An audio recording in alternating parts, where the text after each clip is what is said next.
Assalamualaikum warahmatullahi wabarakatuh. Selamat pagi anak-anak, apa kabar semuanya? Nah, semoga kabar kalian senantiasa baik-baik saja ya.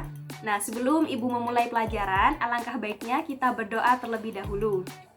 Baik, doa dimulai. Doa selesai.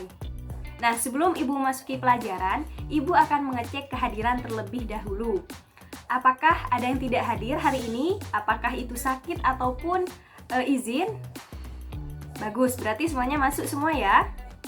Nah, hari ini kita akan belajar tentang pencemaran lingkungan. Nah, sebelum Ibu membahas apa itu pencemaran lingkungan, Ibu akan membacakan tujuan pembelajaran terlebih dahulu. Tujuan pembelajaran yang pertama, disajikan video pembelajaran, peserta didik dapat memecahkan masalah yang berkaitan dengan materi pencemaran air. Yang kedua, peserta didik dapat mengetahui pengertian pencemaran lingkungan dan pencemaran air. Yang ketiga, menyajikan hasil percobaan tentang pencemaran air. Dan yang keempat, dari kegiatan penyelidikan, peserta didik dapat mempresentasikan hasil percobaan tentang pencemaran air yang mengaitkan dengan literatur yang relevan. Nah, materi kali ini adalah pencemaran lingkungan. Apa itu pencemaran lingkungan? Pencemaran lingkungan adalah masuknya atau dimasukkannya makhluk hidup, zat, energi, atau komponen lain ke dalam lingkungan hidup oleh kegiatan manusia. Akibatnya, kualitasnya menjadi menurun ke tingkat tertentu yang menyebabkan lingkungan tidak dapat berfungsi sebagaimana mestinya. Nah, pencemaran lingkungan di sini terbagi menjadi 3 komponen, yaitu ada pencemaran air, kemudian ada pencemaran tanah, dan ada pencemaran udara. Nah, topik yang akan kita pelajari hari ini adalah pencemaran air. Apa itu pencemaran air? Pencemaran air adalah masuknya makhluk hidup, zat, energi, atau komponen lain ke dalam air sehingga kualitas air menjadi menurun ke titik tertentu yang menyebabkan air tidak dapat berfungsi sebagaimana mestinya. Kemudian air dikatakan tercemar apabila berubah baik dari segi warna, kemudian bau, derajat keasaman atau pH, maupun rasanya. Dengan kata lain, air tercemar apabila terjadi penyimpangan sifat-sifat air dari keadaan normalnya. Nah, pencemaran air di sini dapat terjadi pada sumber mata air seperti air sumur, sungai, rawa-rawa, danau, dan laut. Adapun faktor-faktor penyebab pencemaran air ada 3, yaitu ada limbah industri, limbah rumah tangga, dan limbah pertanian. Ibu jelaskan satu persatu ya. Yang pertama adalah limbah industri. Air limbah industri cenderung mengandung zat berbahaya. Oleh karena itu, harus dicegah agar tidak dibuang ke saluran umum. Jenis limbah yang berasal dari industri dapat berupa limbah organik berbau, seperti limbah pabrik tekstil atau limbah pabrik kertas. Kemudian limbah rumah tangga. Nah, limbah rumah tangga di sini merupakan limbah yang berasal dari hasil samping kegiatan perumahan. Nah, ada 2 macam limbah rumah tangga. Ada limbah dari bahan organik dan limbah yang bersifat anorganik. Nah, limbah yang berasal dari organik di sini seperti kulit buah, kemudian sayuran yang sudah busuk, dan nasi basi. Sedangkan limbah anorganik seperti plastik, kertas, dan lain sebagainya. Yang ketiga adalah limbah pertanian. Nah, pertanian juga dapat berakibat terjadinya pencemaran air, seperti penggunaan insektisida yang berlebihan, misalnya urea. Ketika penggunaan urea terlalu banyak atau melebihi batas yang seharusnya, kemudian urea tersebut tidak dapat diserap maksimal oleh tanah, sehingga ketika urea terbawa oleh air hujan menuju ke saluran air, baik air sungai maupun air laut, tentunya kandungan berbahaya dalam urea dapat menyebabkan terjadinya pencemaran pada air laut maupun air sungai, sehingga membahayakan ekosistem yang hidup di dalamnya. Adapun dampak yang ditimbulkan akibat terjadinya pencemaran air, yang pertama adalah penurunan kualitas lingkungan. Kemudian gangguan kesehatan. Nah, gangguan kesehatan ini yang sering terjadi dalam lingkungan sekitar kita. Contohnya, ketika ada selokan, kemudian sampah yang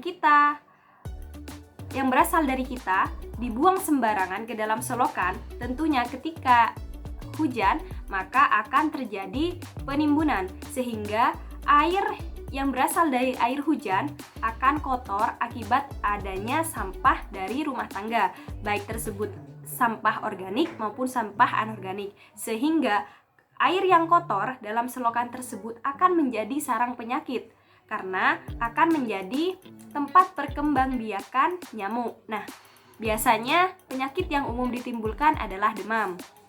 Kemudian pemekatan hayati. Yang keempat, mengganggu pemandangan. Nah, coba ibu tanya pada kalian, kalian lebih suka lingkungan yang bersih atau lingkungan yang kotor? Nah, tentunya lebih suka lingkungan yang bersih, bukan? Nah, jadi apabila kalian melihat sampah di sekitar kalian, maka kalian seharusnya mengambil sampah tersebut dan membuang ke tempat. Nah, tentunya lingkungan yang bersih juga akan lebih indah dipandang. Sedangkan lingkungan yang kotor selain dapat menjadi sarang penyakit, juga dapat mengganggu keindahan alam. Kemudian penyebab selanjutnya mempercepat proses kerusakan benda. Nah, selanjutnya adalah cara penanggulangan pencemaran air. Nah, cara penanggulangan pencemaran air di sini ada 3. Yang pertama, pembuatan kolam stabilisasi. Yang kedua, instalasi pengolahan air limbah. Dan yang terakhir, pengelolaan ekstrakta atau human ekstrakta. Nah, baik, apakah dari kalian ada yang mau ditanyakan terkait penjelasan ibu tadi sebelum ibu melanjut ke pembahasan selanjutnya? Jika ada yang mau ditanyakan, silahkan mengacungkan tangan ya. Nah, jika tidak ada, ibu lanjut. Nah, biar pemahaman kalian lebih mantap tentang materi hari ini, ibu akan memberikan contoh tentang pencemaran air. Nah, di sini ibu telah menyiapkan 3 gelas yang berisi air yang berbeda-beda. Nah, bisa dilihat. Nah, gelas yang pertama airnya bersih, bening. Nah, ini merupakan air mineral. Kemudian, gelas yang kedua air sumur. Dan gelas yang ketiga adalah air selokan yang diambil di depan rumah ibu. Nah, biasanya untuk mengetahui air tersebut tercemar atau tidak, kita bisa mengukur tingkat derajat keasaman atau pH menggunakan kertas lakmus. Nah, berhubung ibu kesulitan dalam mencari kertas lakmus, nah, jadi kita bisa mengetahuinya dengan melihat warna air serta baunya. Nah, warna dan bau dari air dapat menjadi indikator apakah air tersebut tercemar atau tidak.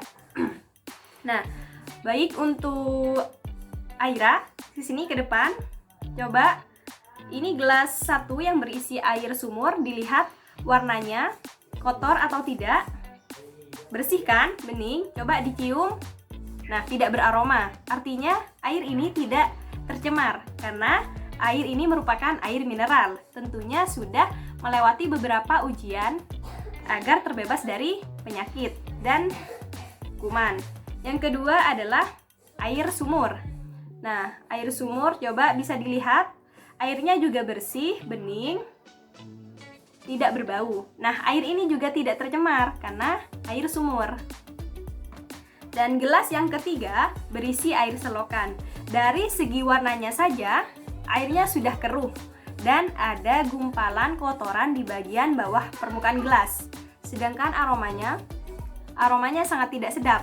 Nah, hal ini menunjukkan bahwa di antara ketiga jenis air di sini, air selokanlah yang tercemar. Karena dari segi bau dan warnanya berbeda dari kondisi air yang normal.